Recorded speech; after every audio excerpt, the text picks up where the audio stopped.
নবীকে যদি কটূক্তি করে হ্যাঁ তাকে পুরাইয়া হ্যাঁ তারপরে তার গোষ্ঠী সব পুরাইয়া দেওয়া দরকার। বালুকায় এক হিন্দু লোক নবীকে নিয়ে কটূক্তি করে, মানে নবীকে কটূক্তি অবমাননা করে, এটা আপনি কোন চোখে দেখেন? এটা নিয়ে আপনি কি বলতে চান?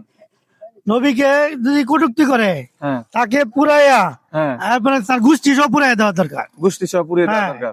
কারণ আমি আমাদের জীবনের থেকে নবীকে আমরা বেশি মূল্যায়ন করি, বেশি মূল্যায়ন বেশি করি। ইয়া করি।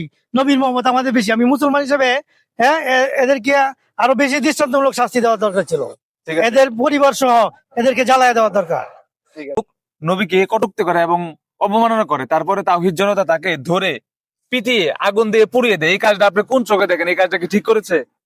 তো অবভিয়াসলি আমাদের সমাজে মানে আপনি যদি মানে শুদ্ধ চোখে দেখেন তাহলে এটা মানে আমাদের ইসলামের দৃষ্টিতে এটা বেস্ট হয়েছে, মানে আমার দৃষ্টিতে এবং আমার মতো যারা মুসলিম আছে তাদের দৃষ্টিতে এটা বেস্ট হয়েছে। কারণ আমরা তো চাই না যে আমাদের বিশ্বনবীকে নিয়ে কেউ কোন রকম কটূক্তি করে বা কোন রকম কটু কথা বলুক বা কোন রকম বাজে মন্তব্য করুক, কারণ সে যেহেতু আমাদের আমাদের নেতা। মানে নেতা, আমাদের রাসূল, হ্যাঁ তাকে তো অবশ্যই আমরা সবসময় সম্মানী সম্মান করি। চোখে দেখবো, তাকে হ্যাঁ। সম্মান করব। এবং আমরা কখনোই চাইবো না যে একটা বিধর্মী লোক আমাদের নবীজিকে কটুভাবে কথা বলুক বা কোন রকম বাজে মন্তব্য করুক।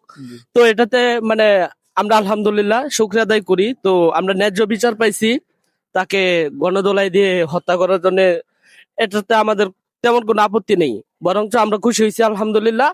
এটা দেখে আশেপাশের মুসলমানরা বা আরো অন্যান্য যে ইসলাম ধর্মীয় বিরোধীরা আছে তারা সতর্ক হবে, তাকে নিয়ে কথা বলার কোন রকম সাহস পাবে না।